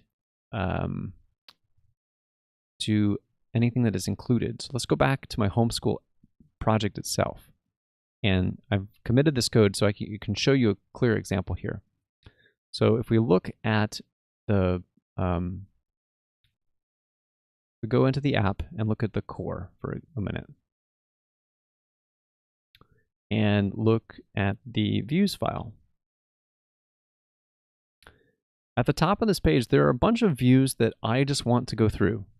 Like when you visit this page, the index page, I want anybody to be able to see that. So by adding this allow decorator, it essentially means this thing is not protected at all. It's totally let through. And I didn't add any extra protections. So that's one function of this allow decorator. It's for individual views, and it marks them as exempt from processing. The other case is with, we're not in here, is when you're looking at something like a set. So if you look at the URLs file and come down here, you'll see a couple things. So here is Django hijack. There's a third-party package, and prior to my change, I just had include hijacked URLs. But allow is also can serve both as a decorator, but also this function that you can call. And it knows how to process the output of include and essentially says, anything that's in here, I'm going to recursively go through all of the URLs that you might define in this, and I'm going to allow them all. So this also works on the admin site. So even though the admin site URLs themselves are doing authentication, they're doing authorization checking, all of that stuff, the denied system says, okay, I'm trusting that you are going to handle this properly. So that's actually like in this scheme that has everything be blocked by default, you need this escape hatch because not everybody's going to use this system. This is not like going to magically take over the entire Django ecosystem because not everybody even wants to work this way. It's not the right use case for everyone. But by having this allow feature, I can let either my own views go through if they're safe, like it's just a terms of service page or it's an index page that I want unauthenticated people to see, or I have these other URLs that I'm going to trust that the authors of those third-party packages did their proper authentication and authorization. So that's allow. The other decorator that makes this system work is this authorize decorator. Authorize is something that expects to receive a callable. Again, come back to homeschool and we'll see an example of this. If we go into the, let's go into the schools app, because it's a decent example. So since everything is denied by default, you have to opt in to how is a user going to be authorized. And so I've created some authorizers that will essentially grant permission for certain views. So for instance, if someone wants to come to the detail view, then I have to say, I've added this annotation that basically says, you must be authorized to view this particular school year. And assuming that they are, then they're allowed to proceed and do the detail view. So when I wrote this test, anything that wasn't connected to a particular school year is going to do a 403 forbidden, which is the benefit of this. Is like it is protecting everything by default, and I as the implementer have to grant it specific permissions.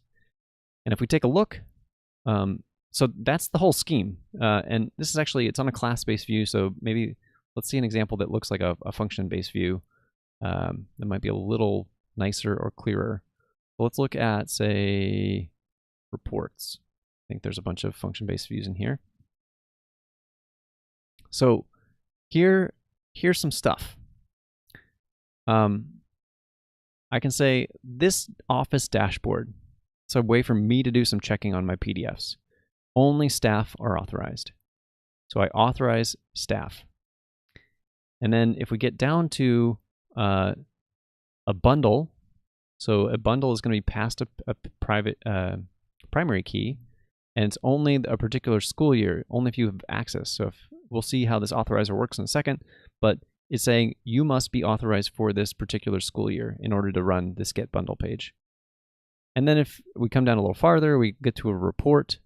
This is one of the reports. You must be authorized to look at a particular student's enrollment in order to see this report. That's how this works. Okay, so this authorized decorator is the scheme that we have to add to all these views. And because authentication is required everywhere except for cases where you explicitly allow something, then you can get rid of login required decorators from all of the app. So I replaced all of them with some kind of authorization. It's just assumed that authentication will be taken care of, and authorization is the thing that has to be the focus. So now let's take a look at one of these authorizers. So the authorizers then become this very simple scheme of taking in a request which we know is going to be authenticated, so we always have access to an authenticated user here, and then any of the URL keyword arguments. That's what's in this. So this is where like PK is going to come from, and this is always going to return a bool, a boolean of true if you should be authorized or false if you're not authorized. So it becomes essentially an existence check of what are the conditions that would allow someone to see this particular thing. In the case of a student, a user is only permitted to see a student if that student is part of the school for which the user is the administrator. And so these two pieces of data, this combination of this is the authorization check, and then this is the particular primary key to check, will determine whether it's allowed or not. And what I noticed when I actually implemented this system is that it actually had this nice benefit that authorization got moved into all of this checking, and so it separated data access from the authorization check. And previously, if you had come in here and looked at some of these things, these examples are they're doing a bunch of select related, so they're not quite as clear. So let's find perhaps a different one. I want to try and give you a clear example.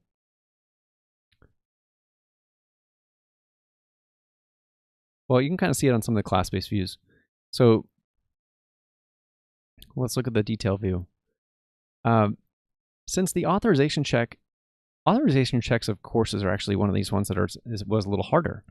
The reason why is because there's a many-to-many relationship that in order to check that you have the right access, you have to go through a many-to-many field and check a certain grade level and do some comparisons.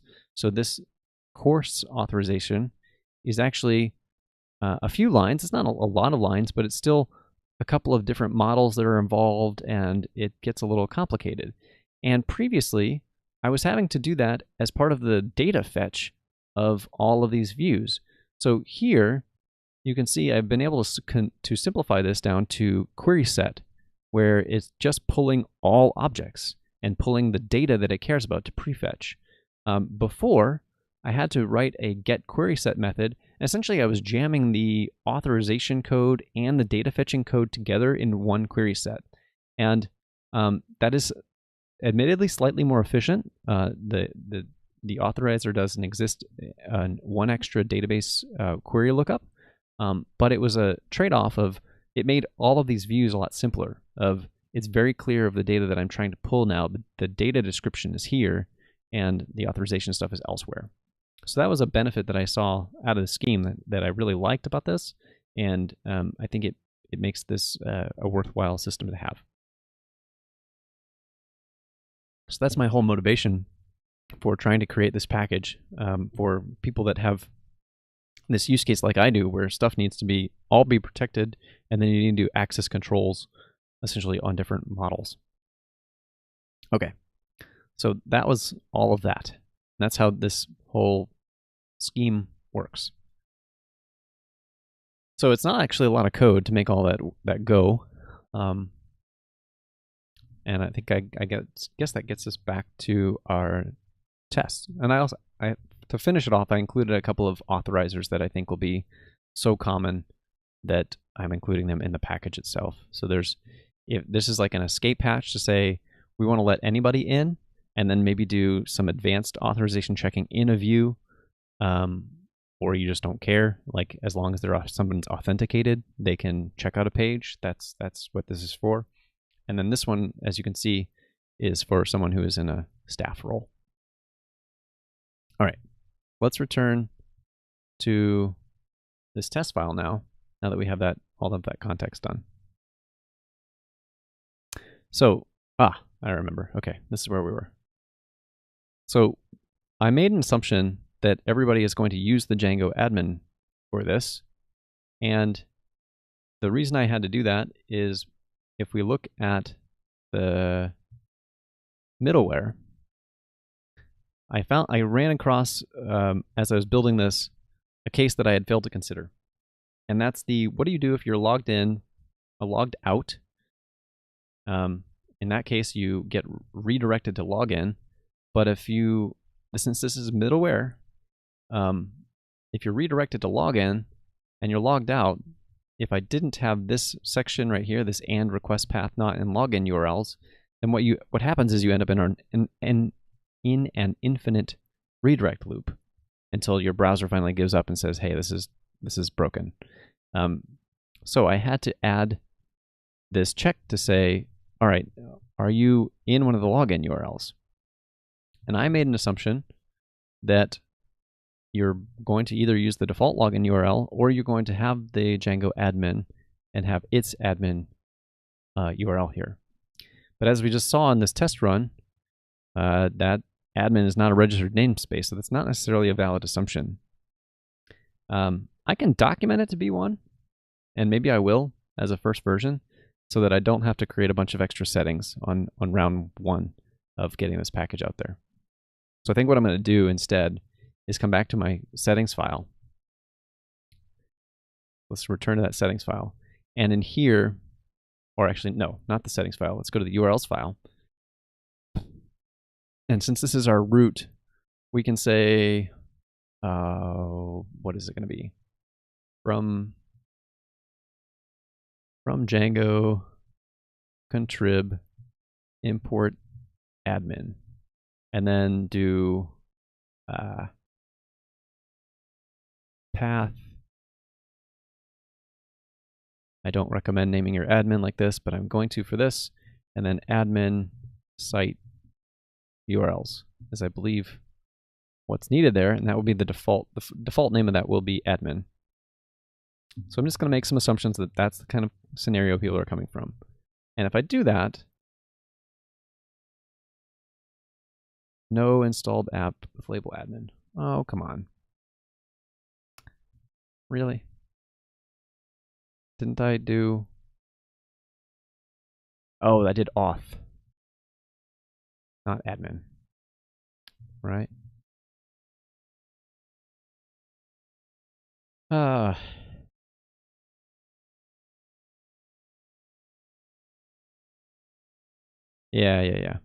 All right. For my project, I created a custom admin instance, which I configured, so we need to include the Django contrib admin as well in the list. And these are all things that I need to document as the required elements of this package so that people will not hit me up with, hey, this isn't working, because they're missing one of these three things. All right, I think I might have it all now. Any luck. Hey, cool, making progress. So we're now failing for like legitimate reasons for other stuff. This is this make user thing is something that was part of Django Test Plus, which is what the homeschool app uses. But I don't need any of that stuff. I just need an authenticated user. So this is where I'm going to come back to. I said I might use that conf test later. I'm pretty sure I can use that conf test now. So let's go to that file. And all of these tests, I don't even need to persist. There's nothing that requires a database on this. This is assuming you've already done fetching from a database. So I can come into this conf test file, and what I'm actually going to do is just have, just call it user. Make a user. And this user is going to just be an instance of the Django user. And so we'll say from Django contrib auth import, I think it's here, get user model and user get user model. Most of the time you don't need get user model because, whoops, in your own app, you should be able to just import your own user. But if you're writing a third-party package that's using stuff from Django that is customizable, then it's kind of recommended to use this get user model thing. I think it's from here. It might be from .models. We're about to find out. So I want to come back to that middleware file or that decorators file. And anywhere there was make user, we need to replace it. And I want to replace it with using the user fixture and setting user right here. Now the test passes.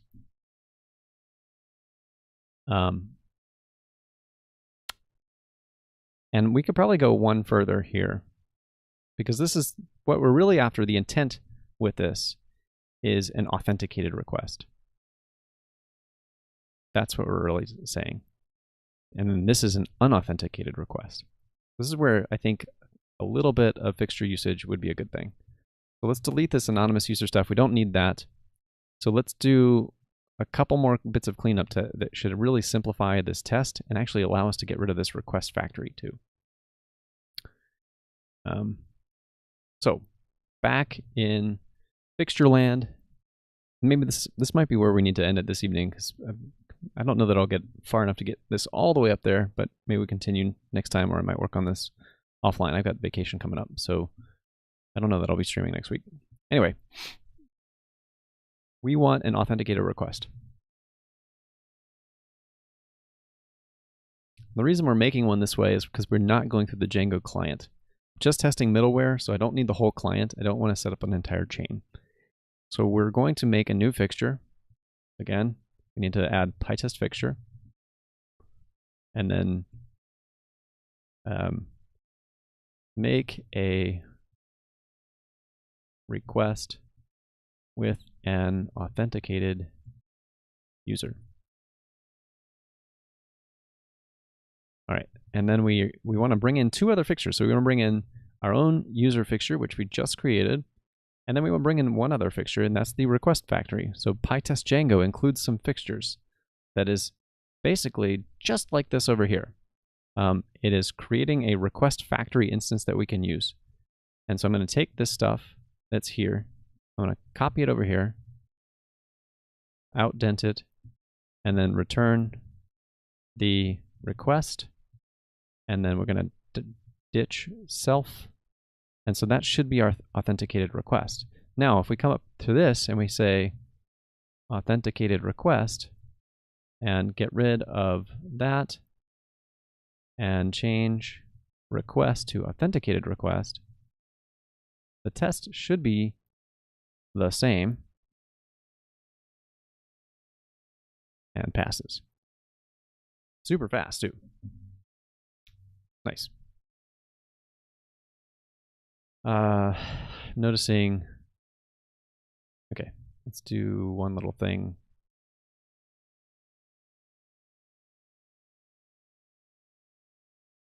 I wanted to borrow something from the homeschool project.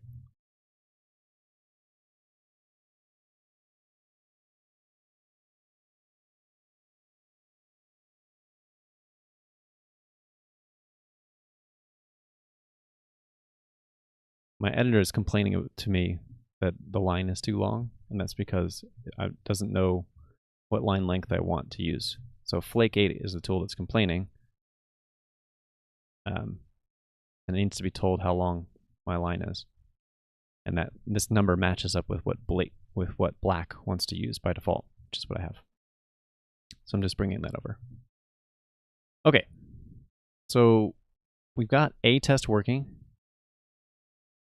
but now we've got 3 more of those tests that are just like it. And I also want to take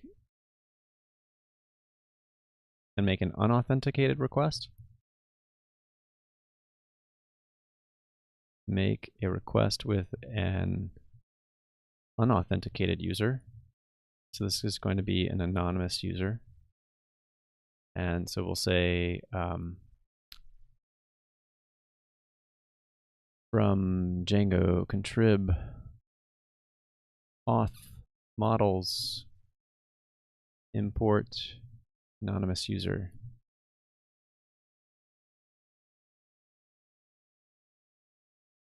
And then we can bring that in over here, get rid of those 2 lines, and do that. So it sort of declares intent along the way. That's really what we're after with these, is sprinkled in sparingly. I think fixtures can be really a great way to tell a story with your tests.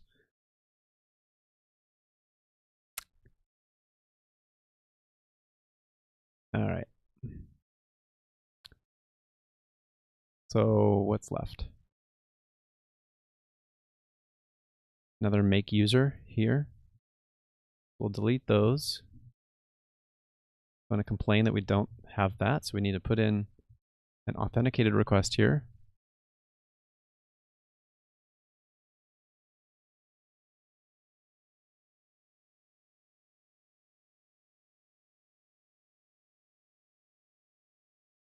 Okay, that test should pass now. It does. This is another one.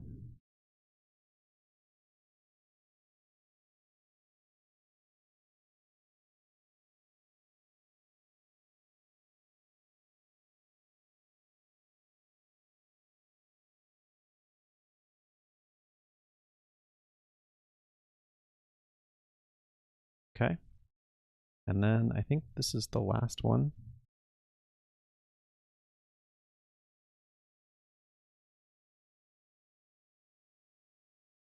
Oh my word, come on.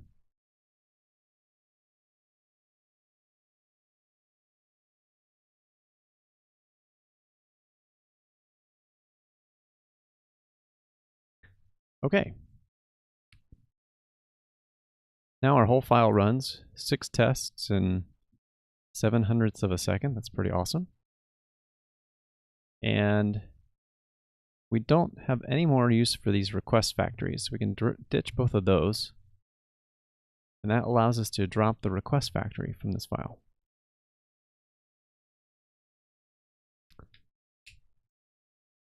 So the test decorators is done.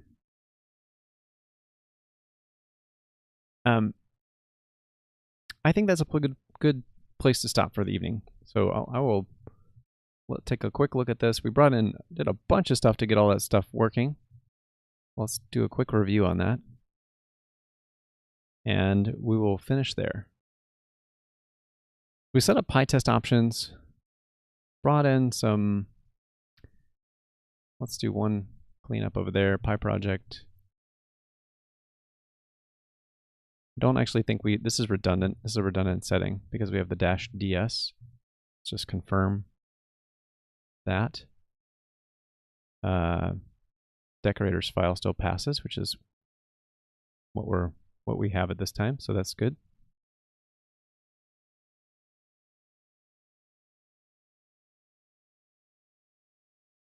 So still not so sure about this, what that's for. Well, it did say it skips discovery, but then what I'm less sure of is why do we have to do this with Python path? That's kind of an unknown.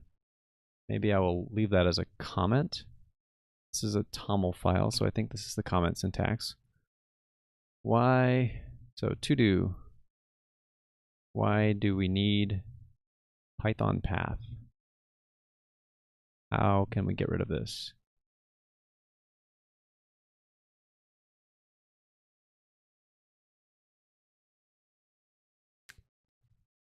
All right. And then returning to it, we've got PyTest and PyTest Django. We added our package as something editable. We fixed the editor so that it will respect the 88 lines.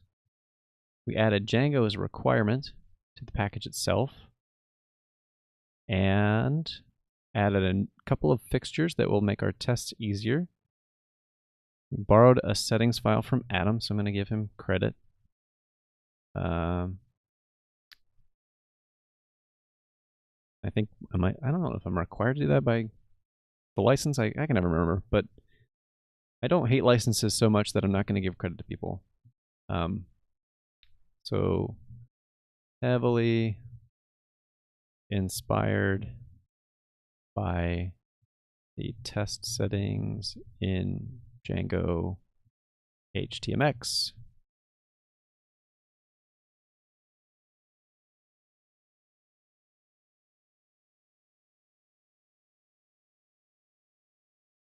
Then we took out the user factory and the test case because those came from other places. But this test is still broken though. There's still some stuff in there that we have to go fix up. We fixed the test decorators by taking out all of these pieces and just changing it to be denied instead of from homeschool. Drop the request factory, use the new fixtures. Didn't actually have to change any assertions because all the tests themselves are the correct logic.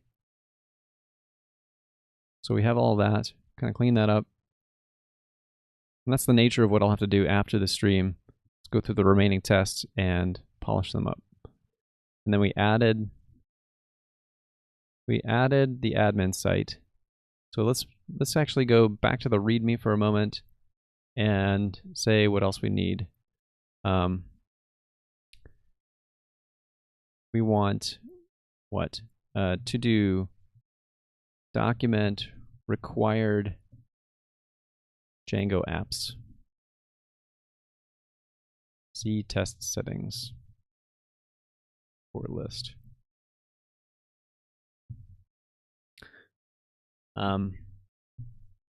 What else needs to be here? We need to document the API.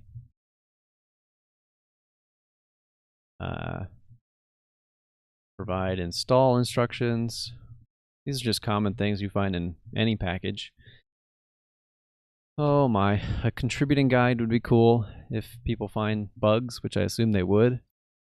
I'm sure I didn't do everything correctly. What else? Code of conduct. PSF code of conduct is a good thing that we should link to so people know how to behave.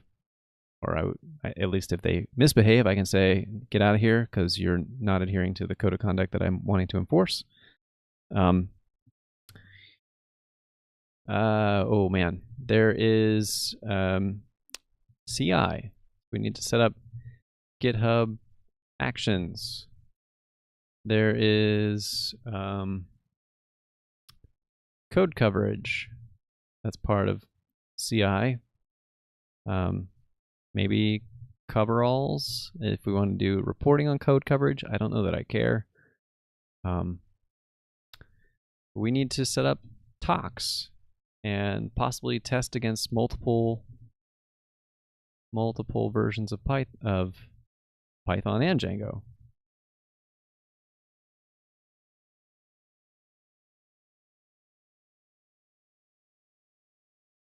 What else could we do? We could clean up setup.py. Pick one style. I don't think we need both.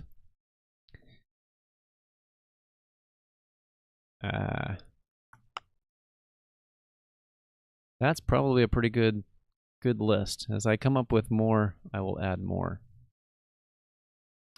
So there we have it. That is my experience with extracting a package. Not quite how I envisioned this fully going. I knew this was going to be somewhat messy, but I thought I'd be a little faster on some of this stuff. But hey, such is the case. Also, I don't know what's up with the camera. I've been meaning to make some changes. I'm planning to probably buy a new computer that I can dedicate to this, and which will hopefully resolve whatever the heck's happening here. But it's going to be a while before that happens. Anyway, I want to thank you all for joining in this evening, checking out this project. I will keep people aware of when it's actually available if someone really wants to check it out and test it on their own and become a user of Django-denied. It's not something usable yet because we're kind of right in the middle of things, but given another week or two, I believe that we can have a 1.0 version out that is reasonably worth using. With that, I will sign off and say see you next time. Take care.